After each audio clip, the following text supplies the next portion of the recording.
can hear her. Can you? Very happy to introduce Kerry Nixon, who writes as R D Nixon, and she's going to start us off with an intro to her and her book. Yeah, hi. I normally write, or I have been writing up till now, as Terry Nixon, and I write historicals, which are family saga, but they've all been really crime heavy anyway. So I thought, well, I might as well just make the jump anyway. So now I'm writing as R D Nixon. This is my cat's probably going to jump on my head in a minute, so I apologise in advance. And I've written so far 2 books in a Clifford Mackenzie crime series that are set in the Highlands of Scotland. And they're not procedurals so much as more sort of action-based, lots of chasing around and intrigue rather than procedurals. So yeah, the first one in the series is called Crossfire. That was out last summer. And the one that's out today is Fair Game. And that's them. Tell us a little bit more about Clifford as a character. Maddie. Yeah. Maggie Clifford. She comes from a policing family. They moved up from Glasgow in the early 90s, and her father very, very, very much by the book, and her brother's got his own troubles. But just in case you haven't read Crossfire yet, I'm not going to go into any of those. But she's very tight knit. She's engaged to a solicitor, and they have a young son between them called Taz. She's very independent. She and Mackenzie have a history that's pre the first book. So by the time we meet them in Crossfire, they've already had a history between them. That started a long time ago and finished very amicably, and now they work together as a PI team in a small town in the Highlands near Fort William. It's kind of based nearish Fort William, totally made up place. So that means I've got a lot of license to make up things that happen there and things that exist there. So that's Maggie Clifford. What made you choose to make it in a kind of fictional place? Because often people like to visit, don't they, where books are set. Well, whenever I make up a new place, or whenever I write about a new place, start a new book, a new series or whatever, I always like to invent the immediate area where they are, because as I say, it does give you a lot of license, but I always set it somewhere recognisable, as such as this series, for instance, near Fort William. They spend a lot of time in and around Fort William and in Inverness as well. So I sort of geographically pinpoint it in that way. But other than that, yeah, I do like the freedom to make things up without people immediately sending me messages saying, well, did you know that shop hasn't been there for that long? And it doesn't sell so-and-so, it only sells this. And there's no such street in that town. So I like a little bit of license, really, to just freedom, yeah. So tell us a bit more about your historical books that you've written. My historical, I've written 3 lots of 3 books. They're published by Piatkus, who are an arm of Little Brown. And the very first one sort of starts in 1912 and finishes in 1917, so it covers the First World War, and then, well, most of it anyway. And then the second and third books in that series kind of overlap a little bit, so they feature 3 different people, but they're part of the same world, if you like. So the second and third ones are more war-based than the first one. The second series is the Penhaligon saga, which is set in a little fishing village. Again, made up, but sort of loosely based on Helston and Porthleven in Cornwall, where I spend an awful lot of time. And so we've got the town and the fishing hamlet in the same way, but they've got different names, so I can put whatever places I want in them. And they kind of focus on this Irish woman who arrives with her daughter, and nobody's quite sure if she's who she says she is. And her daughter's grown up, is sort of like a young adult, and she's got her own issues. And it's really about the way they integrate with the town. And it doesn't sound like there's a story there, but there are. Each kind of little family has its own things going on, and it just comes together and comes together. And by the end of the third book, I mean, we've got mine explosions and fires in big houses, and there's, I can't seem to write a book that's nice, just nice. There's always something dastardly going on by somebody to somebody at some point. So they tend to coalesce around these big incidents, but it's very focused on community and the way people interact with each other and their jobs and how they all fit together. And the third series was the Fox Bay Saga, which really is sort of based on a family moving to a hotel following a tragic accident, and they have to move back to Cornwall to take charge of a family business there.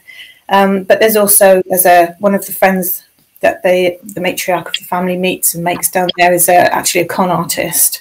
So there's a lot of confidence tricks going on and a lot of deviousness and a lot of is she, isn't she? Again, like the Penhagans, is she who she says she is? And we know she's not, and that's part of the fun of it, really.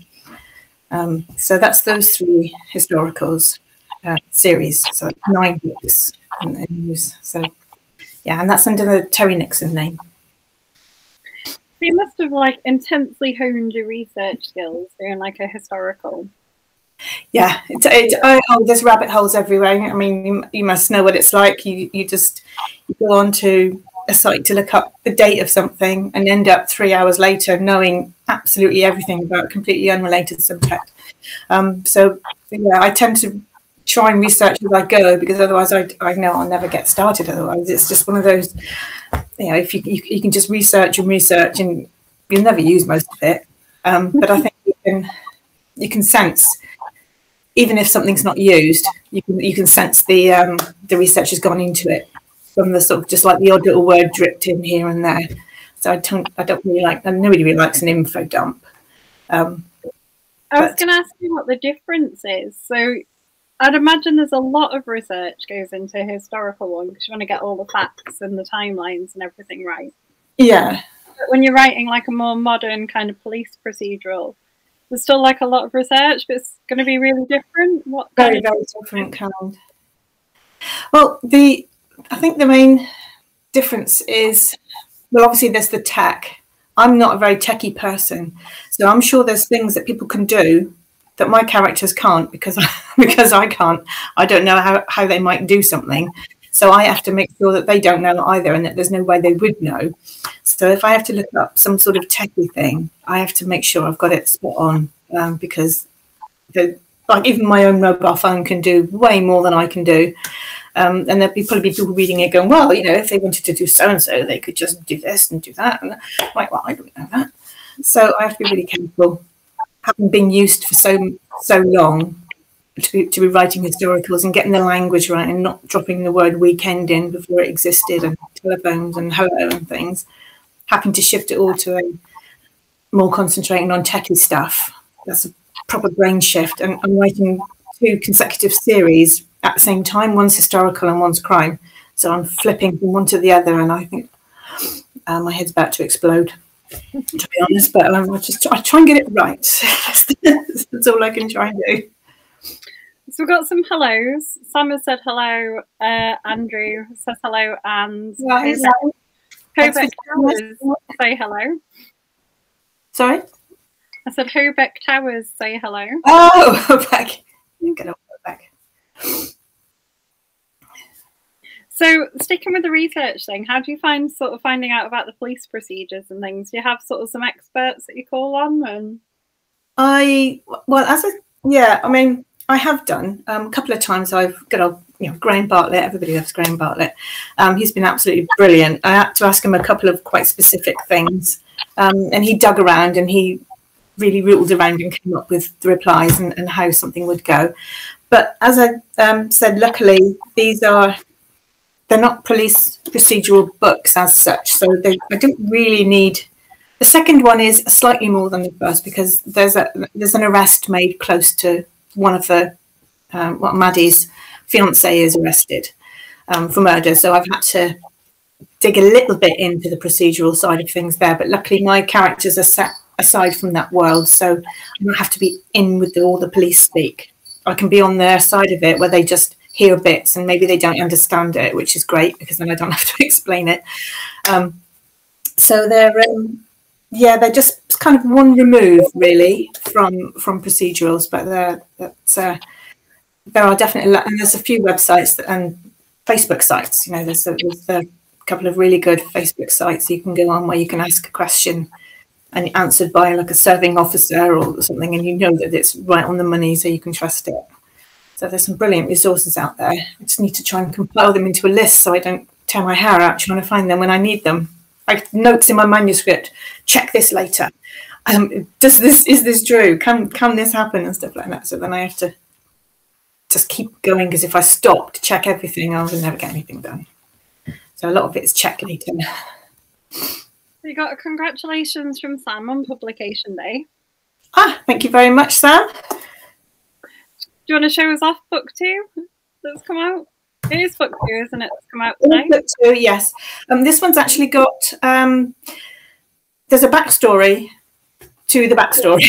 There was a prequel novella that I wrote after I wrote Crossfire, because Crossfire starts with the aftermath of a Hogmanay prank that goes horribly wrong, and this then picks up dealing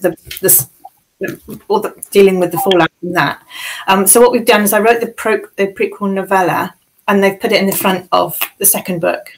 So you've got a free novella in there, which gives a bit of backstory. It's sort of, it would stand alone. It's better if you've read Crossfire.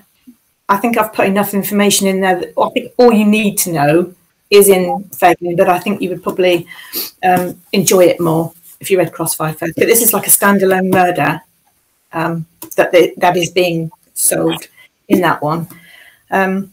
But there are little bits, you know, in the backstory, because my books are very character led. There's plot in there and it's quite complicated, but because I write about small communities, whether it's my historicals or these crime books, they all seem to be set in a family setting. There's families against families or within families, and obviously the closer the family, the deeper the secrets is the tagline for this one. So when you've got communities that you see the same people again, whether in a major or a minor role, it's good to have a little bit of cohesion. So yeah, it's quite good to have read all of them, but it does stand alone. I'm going to show it again. Look again, because Jane Matt designed these, and she's just the most epic cover designer ever. They are so good. I love them. Thank you, Jane. You've got to make the most of it being publication day, haven't you, and show off the covers as much as you can. Oh yeah, got to wave the book around. So Rebecca and Adrian have said congratulations too, and have said hope you have a good day. So what have you done for your launch day? I've tweeted a lot, replied a lot to tweets, drunk absolutely gallons of coffee, and done some more work on my current work in progress, which is the first in a brand new historical series. So yeah, it's been a bit, and I've pampered the cat a lot because she was away for the weekend when I went to a family wedding, and she still hasn't quite forgiven me. So I've had to stop everything quite often and pamper the cat. But yeah, it's been very dull in that sort of, I haven't gone out and done anything exciting, and I haven't opened the bubbles, but I've got a massive glass of red wine waiting for me when this is over. So. You got a massive glass of red wine while it was on. Well, yeah, I've got my coffee to finish now. I've got to get wired on coffee, and then I'll chill out with the red wine after. I'll probably knock it over if I try and drink it when I'm doing this. So Sam's favourite question to ask is, what would be your dream publication day? So if you could have the dream celebration, what would it be? Oh, my very first publication day, back in 2013. I just spent the day at, I went out with my parents. I spent the day at a National Trust house, and I thought that was wonderful. But I suppose if it's my absolute dream one, what would I do? I don't know. I wouldn't get up at 6:30 and feed the cat. That's a start. I'd probably stay in bed till about 9. I know. I think I would. That's a really difficult question, because there's so many things I'd like to do depending on where I was. If I could like be transported like that to anywhere, I would probably go and spend the day with my best friend who lives in Ohio, and then we would just road trip all day. She'd be driving, obviously, because it's my special day, and I'm not driving in America, no matter how much you're paying me. No.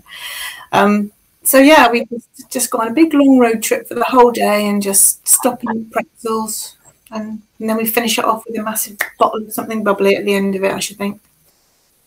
Not very interesting, but I think that would be really nice. I know. That's always worth asking because you get really interesting different... But there's always bubbles in it, though, somewhere. I think more often there's alcohol involved. And chocolate, yes. And twiglets. A bit of a twiglet themed. So there would be twiglets. Seems reasonable. Sam has also asked what prompted you that it was time to write your debut when you first started writing. What started me off, it's one of those things where actually this Crossfire was the first book I ever wrote, and that was back in the early 90s. But the first one that actually pushed me into wanting to get something published was in about 2009. I was diagnosed with breast cancer, and I'd been meaning all the time to write something about my grandmother. She's had some amazing stories. She was in service between the wars, and she was in this big London house, and they made a cake for the king. It was just, she's got so many mad stories, and I'd been sort of making all these notes, and I wanted to do it and putting it off. And then when I got the breast cancer thing, I thought, wake up call, time to actually stop faffing about and do something. So I wrote this story, and it took off with a life of its own. It ended up not being the story that I planned to write, but it was fun. It was so much fun. And so I just sort of put it in for a competition at the very last minute on closing day of the competition. I thought, yeah, why not? I was just shutting down the laptop, shoved it off, and it won the competition. And the competition prize was publication in digital format by Piatkas, who are my current publisher now on the historical side. And so yeah, once the form was out, I just got the bug. Then I thought, that's it, I like this. So I just carried on doing it. But the actual writing of Crossfire was my first trip to Scotland after my parents moved up there, because they worked on a lot of the big hunting estates in the Highlands, which is why obviously I'm not Scottish. So it might be an odd thing that why write about Scotland when you're so clearly a West Country Janner. And I went up there to visit, and I just couldn't stop staring. I was in the back of my dad's car with my mouth like, oh, so gorgeous. All these drove through Glencoe, and I was like, I need to put somebody up in those mountains and lose them. So that's what I did, and that's what happened. Crossfire sort of went on the back burner while I did my historical stuff, and then I pulled it out again and rewrote it, because 90s tech versus 2020 tech is a bit different. So yeah, I rewrote it and thought, yeah, that's okay. So I made the move across. How did you find Hobeck? I think it was from Robert Dawes. I was a friend of Robert Dawes on Facebook, and I saw him putting some posts up about this publisher. So I submitted to them, and I didn't hear anything. So I thought, oh, fair enough. And then we got chatting over something completely different on Twitter. I think I was saying something to do with I'm planning on writing a book set on my university campus where I work. And that's probably Rebecca responded and said, oh, yeah, that sounds interesting. So I private messaged and said, could you give me a little bit of feedback on why my previous submission didn't make the cut? So they said, oh, we haven't had it. So I sent it to them again. And so they picked it up. So it was lucky that we had this little minor chat about nothing. Otherwise, I probably wouldn't be sitting here doing this now. So thank you, Hobeck. They've got some cracking novels with them as well. Hobeck. Yeah. very, very good. Yeah, I've read several of them. Not as many as I'd like to have because they're just too many. Not enough hours in the day. But the ones I've read have been absolutely wonderful. Yeah, really good. Their Twitter advertising has worked. I don't know if they're still watching, but their Twitter advertising has worked on me today, and I've just downloaded another book. Have you? Yeah, they're very good with, very proactive with the publication and the promo tweets for their authors. So yeah, that's not what I'm used to at all. I'm used to having to beg for a retweet, not from Piatkas. They're very good, but another publisher I was writing for HarperCollins for 2 books, and I couldn't get a tweet out of them for love nor money. So it's really nice when Hobeck sort of like especially when they make little videos, and it's really does make you feel valued as a writer. So such a great ethos. So yeah, great stuff. We're on a bit of a Hobeck themed week actually, because I think they're on. Well, I know they're on. Oh, Friday. Yeah, I'll be typing a little message to them on the sidebar on Friday. It'll be the roles will be reversed. Yes, yeah. So Andrew in Nottingham had asked you a question. He wants to know if he can get your books on audio from his library. Not the crime books, unfortunately. All my other ones are available on audio, all the historical ones, which are crimey but not classed as crime. They're all on audio, and they're all available from libraries, but not the Clifford Mackenzie books. At least not yet. I don't know if that's ever going to happen, but no, sorry. But thank you for asking. I think Hobeck do have some audio books, though. I'm sure I was reading. Yeah, they do have some. I suppose maybe some lend themselves more easily to it, and some maybe don't. I don't know. But yeah, I'm not going to try and drop any hints. But at the moment, as it stands, they're not available on audio. Well, they're updating the stream as we're watching, and they said there are plans to put them on audio. Oh yes, there we go. Facebook user. Oh, thank you. Got an answer while we talk. This leads itself nicely to one of my favourite questions I ask as well. Right. In an author chat, which is, would you ever be tempted to make a graphic novel of one of your books? I've never really. I mean, I have 2 sons, so I have seen graphic novels, and I know what they're like. I suppose they might be quite. They might lend themselves quite well to a graphic novel, actually, because they are quite action based. Certainly, with a lot of movement and visual stuff in there. Yeah, it's not something I've thought about, but why not? Anything. I'll do it. I'll do it all. I'll do everything. Another update from Hobeck is they said they need to find the right voice. Yes. Which must make or break an audiobook. I would imagine you'd have to get the accent right. You would. I know the same woman has voiced all of my historical books. So that's 9 novels. She's done all of them.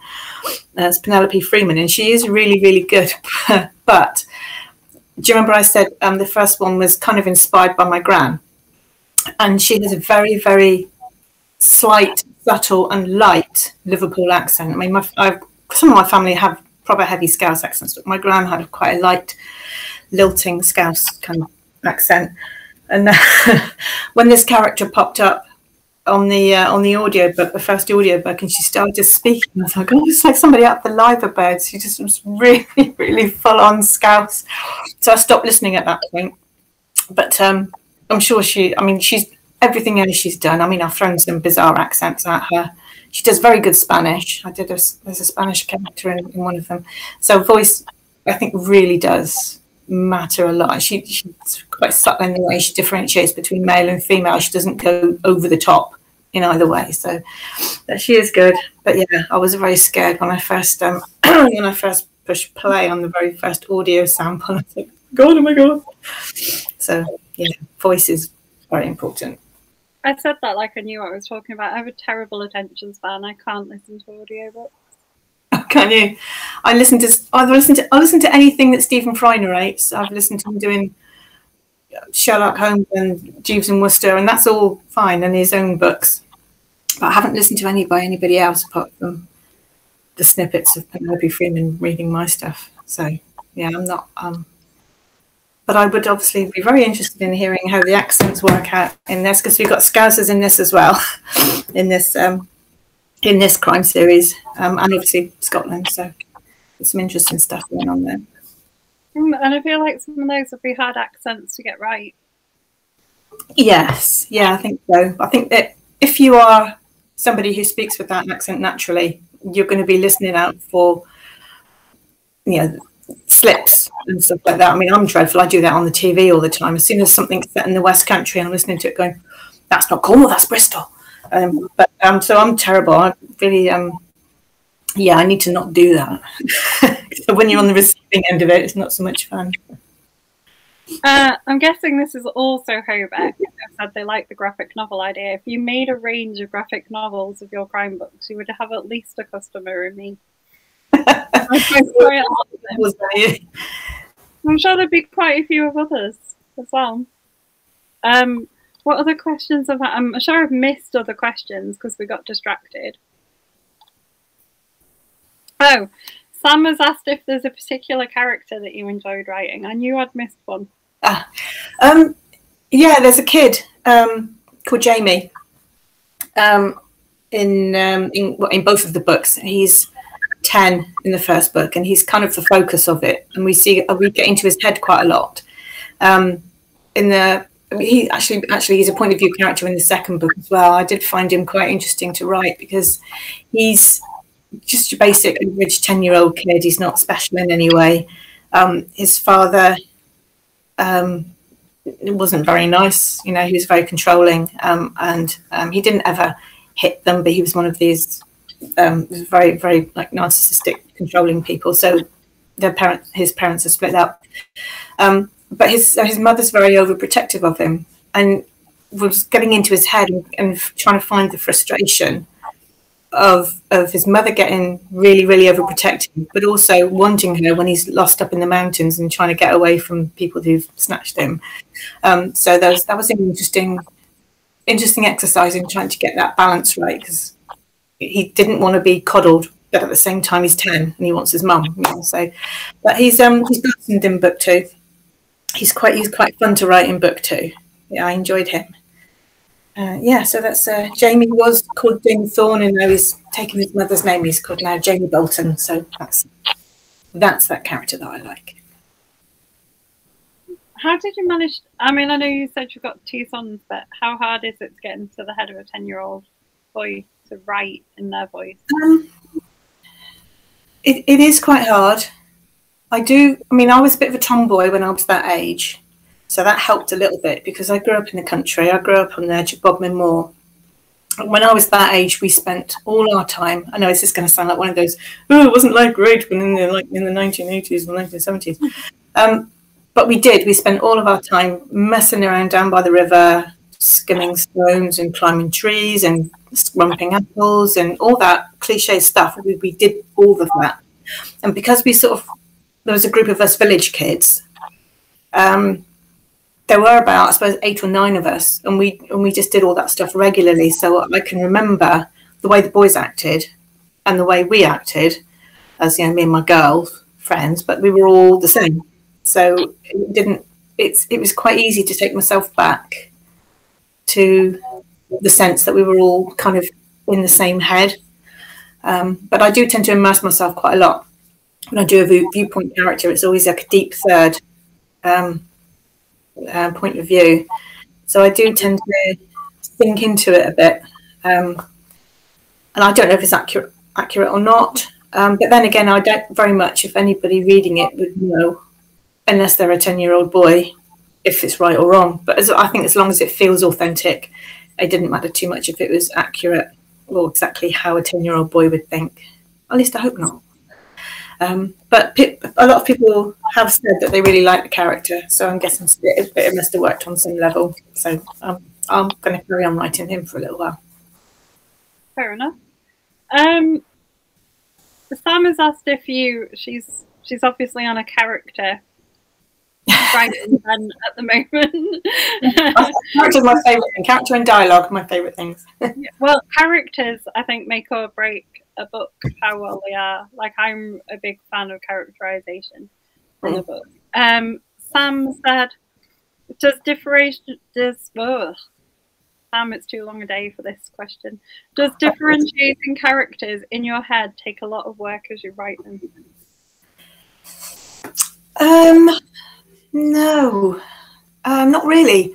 As I said, I tend to sort of, I only write one scene from one point of view, so I don't hop. I don't do any head hopping. So when I start a scene, I kind of drill down right into that character, and I stay there for a bit. And sometimes I'll skip ahead and I'll write another scene from that same point of view, even if it's not the next scene in the book. I quite often do that just because I'm in that head, and I need to feeling that whatever I'm feeling, so that I can write an authentic scene the next time.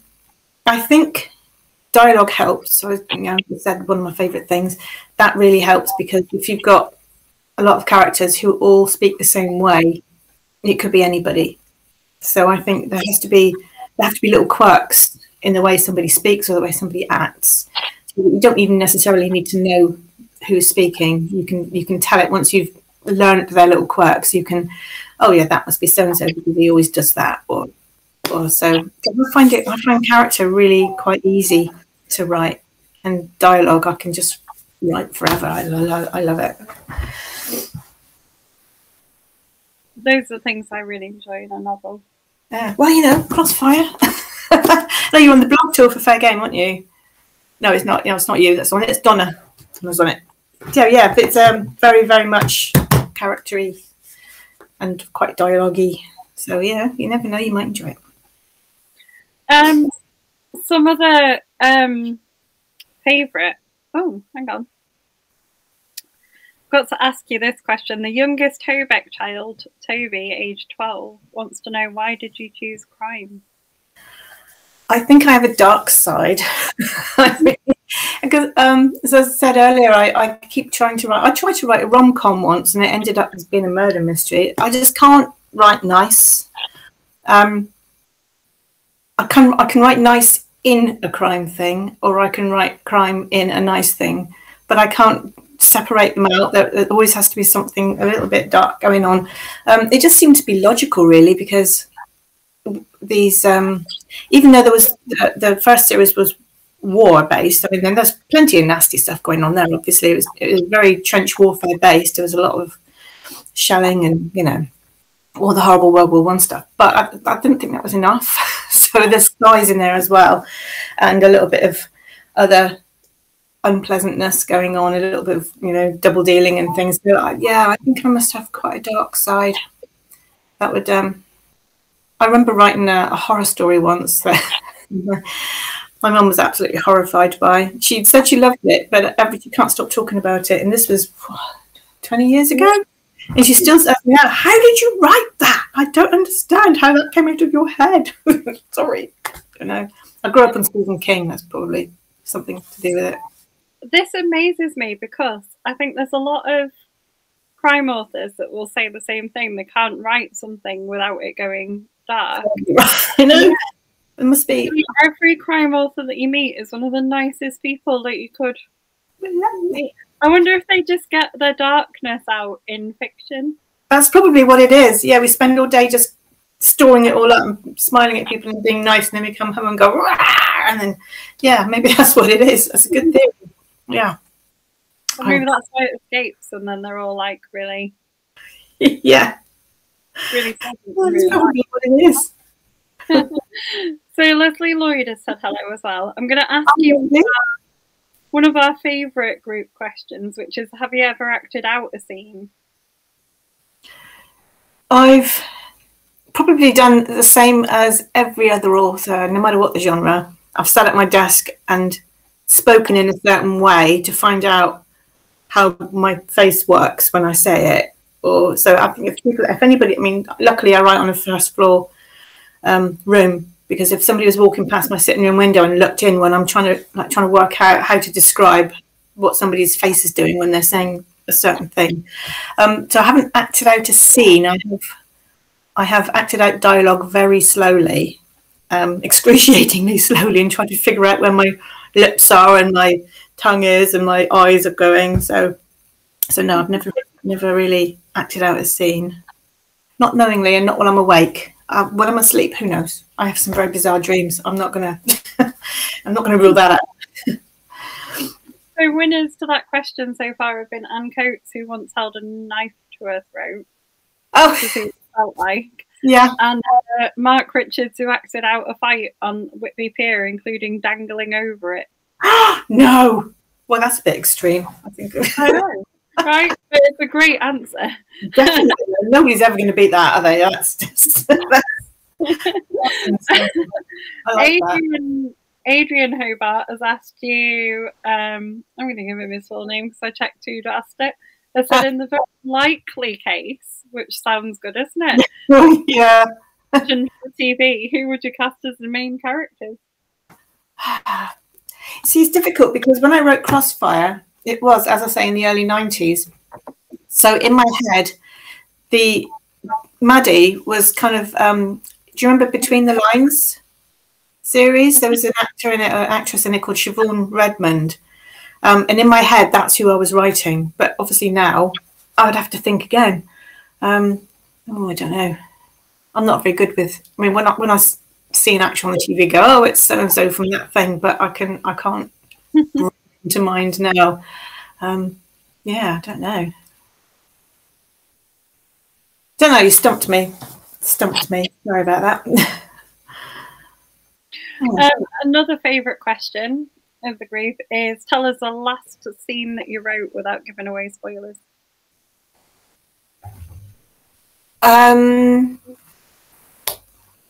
Well, it's my current work in practice, which is not the crime series. It was, well, okay. There's a landmark on the moors that I'm writing about called Tyndalls Folly. That's the name of the book. And there's a secret room underneath it, which is joined up to some of the mine shafts that are nearby. And they take tunnels out to the cliff edge. And they are running a bit of a racket where, see, again, historical. And I'm running villains out of the country via tunnels under the mine. So the last thing I wrote was somebody being into the room underneath the folly, awaiting transport out via these mine tunnels out to the coast. So I think that's about all I can say without giving anything dastardly away. You don't feel there's something about like a location like the moors, though, plus potentially sort of some of the places you set them in Scotland that are kind of lending themselves to you thinking about crime. Something I live near the Yorkshire moors, and when you go up there, they're kind of bleak and desolate, and you're sort of thinking Wuthering Heights, yeah. I think because I literally grew up on the edge of the moor. It was a 10-minute walk, and I was in the middle of Bodmin Moor. So, having grown up around there, I mean, I wrote another series, which I haven't mentioned it yet, which is a self-published series, and it's a sort of mythic fantasy series. So it's underneath the mines, like all the old mine chimneys and the engine houses that are up there. We used to go and play in them, and there were holes you could just look down, right down into the moors, really into the ground. And we used to sort of play around these things, and I used to sort of go around thinking, oh, I wonder if there's like a little, because I was Enid Blyton, you know, I think there's little goblins lying around or spying on us and things like that. So that was kind of a short step then to writing adult mythic fantasy about these creatures that live down the mines interacting with the humans who live in the village. So, yeah, they're always the atmosphere of a place, like, especially when it's rubbish weather, like in the Highlands. All my weather's nearly always pretty poor when I write about it, because I think that's more interesting. You've got clouds and rain and makes the ground squelchy. And so I think, yeah, that's sort of having grown up in that environment has definitely turned my thoughts into the things that can happen, because it's so desolate, like you say, and it's got more possibilities. So I really like that environment as opposed to like an urban one. That definitely is to me, it gives, because it's so, I don't know, the possibilities are just endless. So yeah, that's probably why was so drawn to the Highlands when I did that first trip up to my parents. That's probably why I was looking at it. This is like Cornwall, but you know, writ large. It's wonderful. So, right, you got another Hobeck family question. What do you do to help ideas flow when you're stuck? Okay,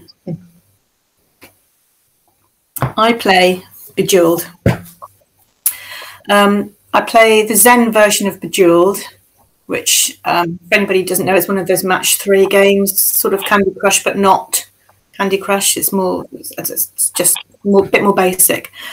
And when you go into the Zen mode, you're not timed, and you can just sort of do lots of match 3 things, and it just frees my mind up completely. So I talk out loud, which annoys the cat because she thinks I'm talking to her. So as soon as I start doing that and talking out loud through my next scene or trying to get over a plot hole, the cat comes in expecting treatment because she thinks I'm talking to her.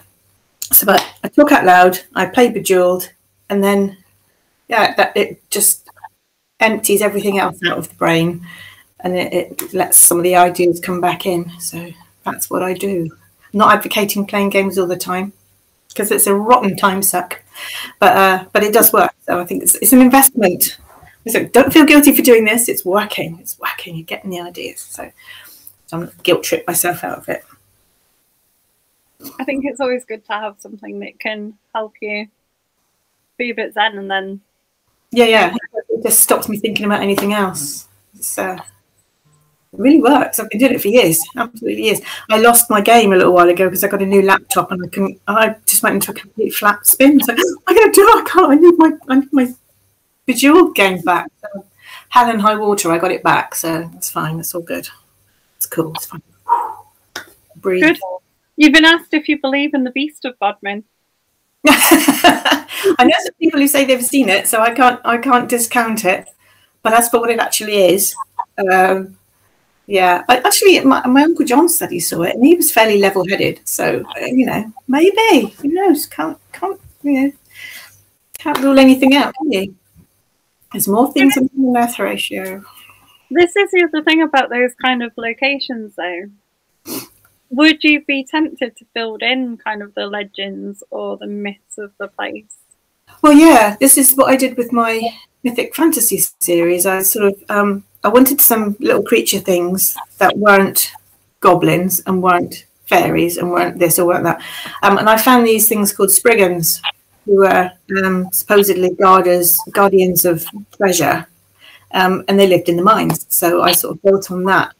And as that universe grew, I mean, it started off quite a compact little area.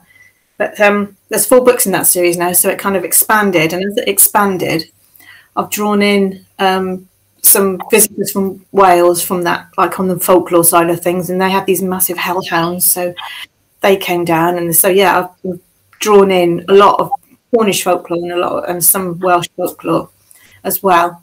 It's hard not to. It's so hard not to. Once you start down that track, it's like opening a door and going, "Wow, everything's here. I can just take the way I want, change it the way I want to." Because fiction that's magic, really, isn't it? Fiction, you can just do anything. I'm quite a fan, as Leslie has said, about myths and legends being incorporated just into normal crime fiction as well. I think Kelly Griffiths does it brilliantly. If you read like any of her books, her Ruth Galloway series, she quite often builds in the local. No, I haven't, but it sounds like something I'd enjoy. I'm gonna have to make a list of these. They're set in Norfolk, and she builds in quite a lot of the local kind of myths and. Oh right, okay. Into it, and I think it just adds something extra. Like yeah, I think so as well, because like I say, you can't discount it. No, and Scotland's a place full of those kind of. Yeah, without quite going down the Loch Ness route. I mean, there's plenty of other things that and if you out like somewhere like in the Highlands rather than in the middle of, say, Inverness or whatever, you've definitely got more scope for imagination and bringing in things. Yes. I haven't drafted the plot for my 3rd one yet, but maybe I should. No, anyway. Well, I think some of those kind of rural locations still do have some of those beliefs. Sorry, say that again. Some of those quite rural location, she says, sounding like an expert and not, because I live in the city, do still hold some of those yeah, absolutely, yeah, a lot of them, and a lot of things that are sort of fairly pedestrian have their roots in it anyway. So if somebody says, oh, if you just sort of make a throwaway comment about something, if you follow that back, you find it actually originated in the roots of the land, in the folklore of the land, and that's how I think. I know there's a few different versions of why the word turncoat is used, but that's another one that's a possibility of because fairies supposedly, if you get fairy lead into a ring, you're supposed to turn your coat on the inside out and put it on the other way around, so that that's the only way to get out, so that they don't recognise you or something. It's very, very weird sort of roots in those things. Sam has asked if you can write anywhere or if you stick to a routine. For a long time, I didn't have a proper place to write. I used to have to drag my chair over from the corner of the room and pull the bureau down and sort of make a little nest. And then my son moved out, so I've got his room now. So I find it really easy to sit at my desk upstairs now, and I feel like I've got a proper space because I've got all my research books behind me up there. I can and I have written, well, I wrote copious notes at work and emailed them to myself. If you're listening, sorry. If it's like at work, I'll open an email and I'll just write reams and reams of notes, and I just email it home to myself. But when it comes to the actual writing of the story, I prefer to be upstairs in my actual office now. Now that I've got one, I feel like I've earned it. So I've got my little everything around me that I need. So I do prefer to be up there in my nice big comfy chair. But if I have to, I'll scribble a note anywhere. Not fine. Can't write on a train. I see people with laptops open on trains, and I think, oh, I wish I could do that. I'll just be ill if I try that. So it's probably best if I don't. Are you do you have a time of the day you're more productive? Morning, definitely. The earlier the better. If I start writing in the morning, I can carry on all day. But if I don't start until about 11 o'clock, I just find myself procrastinating all over the place. Twitter, Facebook, Bejeweled. I can't seem to, even though I've got almost like the same amount of time, if I start late, that's it. It's just pointless. There's too many other things going on in my head. If I can get up, shower, dress, coffee, and sit down and get started, then I'm actually quite productive. But yeah, if I start later in the day, I just get too easily distracted. Quite willingly, I have to say. I'm not playing the victim here. I just yeah, whatever. I'll just go and look at Twitter for a bit. Yeah, I distracted myself today by messaging Sam. All right. And didn't finish all the things I needed to do, but right. Yeah, it is what it is. It's all right. It's fine. Give us your memorable moments as an author. Sorry? Tell us some of your most memorable moments as an author. Well, I nearly missed the email that won the competition for that first book I told you about.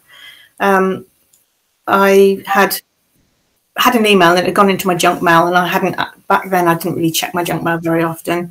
And I was just clearing it out, and delete. And I saw this one from Kate Nash, and it said, "I'm trying to contact you urgently, read this competition." Oh, and it turned out that was the winning thing. So I very nearly binned it. So they wouldn't have had any other way of getting hold of me if I'd binned that, and they probably would have moved on to the next person. So that was lucky. Seeing my books, obviously, doubt everybody says this. The first box of books that arrives, and you open it, and they just do that whole thing with them, and then seeing them on a table in Waterstones, in my local Waterstones. They gave me a whole table by the window, which was wonderful. My son had gone in and sent me a text. He came out of, he'd gone in on his lunch break with his friends, and he came out, and I'd said to him, if you go in, have a look on the shelf and see if you can find my book. So he sent me a text saying, oh, they're not on the shelf. I was like, oh no. He said, there's a whole massive table at the front full of them. So it was a bit of a squealy moment, and I was in the office at the time, but I still squealed. I was like quite excited about that. Yeah, and every time you get somebody emailing you out of nowhere, that, you know, you never forget those either, just to say, you know, thanks for writing this, or this particularly touched me in a certain way, or that made me think. Just every now and again you'll get a nice email out of nowhere. And I recently had a handwritten, like 4-page handwritten letter in the post, in an envelope, the stamp and everything. And that was wonderful. That was somebody who really enjoyed one of my historical series. So that was lovely. And you don't forget them. Do you have a set number of books planned in your kind of, I'll call it the Crossfire series? Oh, right, yeah. At the moment, I mean, I'm contracted for 3, so I've got 1 more to do. I don't know if I think there's legs for it to go further, because basically they're a small PI team in a town. I suppose, yeah. Because I like the characters so much, I find it really hard to let go of characters. So all of my books, every single one, all the series, all 5 series, they're all connected in some way. So the Paul Mackenzie, who's one of the main people in the Crossfire series, he's actually the great grandson of one of my characters in the historical Cornish series. So there's a link to all of them somewhere, and because of that, I think there could be, you know, several more of these. But I actually want to write the book that initially got me talking to go back, which was I wanted to do a twisty drama thing set on the campus of the university where I work, and I've sort of got an outline that I'd like to do for that. So maybe Clifford and Mackenzie will take a holiday, come down to Plymouth, and have to solve this thing that happens on the Plymouth campus. Who knows? But yeah. That sounds really good. Would you be tempted to write kind of outside of crime? Outside of crime? Yeah, so you've done crime and you've done your mythic fantasy. Would you be tempted to try anything else? I keep thinking I would quite like to write something very light, like something comedic, not necessarily a rom-com, but just something humorous and not dark at all. I'd like to see if I can do it. I don't know that it would be it's not something like some great wish that I'd love to fulfill, but I'm curious to see if I can stop being such a mardy, dark-ass person and just write something a little bit lighter and a little bit where you're not going to turn the page and find something ghastly's happened. So yeah, it would be a challenge, but more a challenge than a great desire to do it, I think. I think that writing comedy must be really tricky though, because everybody has such a different sense of humour. Yeah, I tend to just inject little bits of humour into what I already do, to be fair. But I would be interested to see how hard it is. But like I say, you know, only as a challenge. I don't think I would be a very successful comic writer, but I would like to write something a bit more light-hearted. I know some very, very good comedy writers. I'm friends with quite a few of the writers who worked on Green Wing and Smack the Pony. We've met a few times, and you know, they're sort of friends, and they work really hard at it. But they're very. I think you have to have a massive funny bone. I think I don't know, but yeah, maybe I'll give it a go when I'm bored. If that ever happens. We had a comedy panel on at one of the festivals, and I don't always get things that other people think are funny. So I made I made Sam host the panel because I was like, I'm no good at this. It is really subjective, isn't it? Humour. Yeah. Yes. When it misses, it can miss very hard. And then you're left with a bit of egg on your face, aren't you? Sort of laughing away, and everyone's going like, yeah, and okay. Do you read your reviews? Yes, I know I shouldn't. I do. I mean, I've been really lucky. The historical ones have gone down really well. I think part of these crime ones aren't getting such good reviews, but I think it's because the jump from the historical or the family dramas to this, it requires quite a leap. And these, I've sort of written these very much in a similar feel. So there's a lot of characters, and there's a lot of depth to the characters. And sometimes people who read a crime book just get through the crimey bits. I tend to go off on a bit of and this is why they did it and all the rest of it. So I might need to sort of discipline myself a little bit more. But I do read them, and they are helpful because I've just got that feedback that says they're maybe a bit too complex or a bit missed the mark somewhere. But yeah, that's how you learn, isn't it? But I don't always enjoy it, but I do read them. I'm going to read you some comments to cheer you up. So Rebecca has said she didn't know there was a connection between the series and she loves it. Ah, that's nice. Yes. Sam has said thanks for a good interview because we've only got a few minutes left. She said she loves. Yeah, it's gone quick. Quick. She says she loves publication day with authors. Nice. Yeah. It's great. We love getting authors on their publication days. Before they hit the bubbles or the red wine. Well, it makes it feel even more special. Yeah. Do you want to finish us off with sort of show us off all the books again, the book covers again? Tell us a little bit about where we can find them. Can people get signed copies? Yes, this is the first book, Crossfire. It's quite a bit thinner than the second one, and they're all available on paperback and ebook from the usual places. But if you order from Hobeck, there's no postage and packing. Got that one in. And the second one in the book is Fair Game. This is the one with the free novella in the front of it that gives you a little bit more of the backstory for both of them. So, and as I say, I mean, the second one can be read alone, but it is better to have the more rounded view of it if you get the first one as well.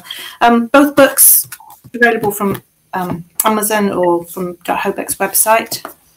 And signed copies, I'm sure we can sort something out. If anybody wants a signed copy, I'll be happy to arrange that for you. Would that just be a case of messaging you? Yeah, fine. It's just Terry Nixon is just the, I think it's just search me on Facebook and get in touch that way or on the end of this chat. And I'd be happy to sort something out if anybody wants one of those. And I'm in the book group anyway, in the crime book group readers. So yeah, just find me somewhere on the socials and give me a message. Marvellous. Hobeck can sort out signed copies as well, apparently. Oh, marvellous. Fine. That would be really great. When your publisher is on. Yeah, it's really good. I'm finding out all kinds of things tonight. And thank you so much for joining us for the interview. Thank you. Really enjoyed it. And thank you to everybody who's popped on and thrown a message out. That's lovely. Thank you very much.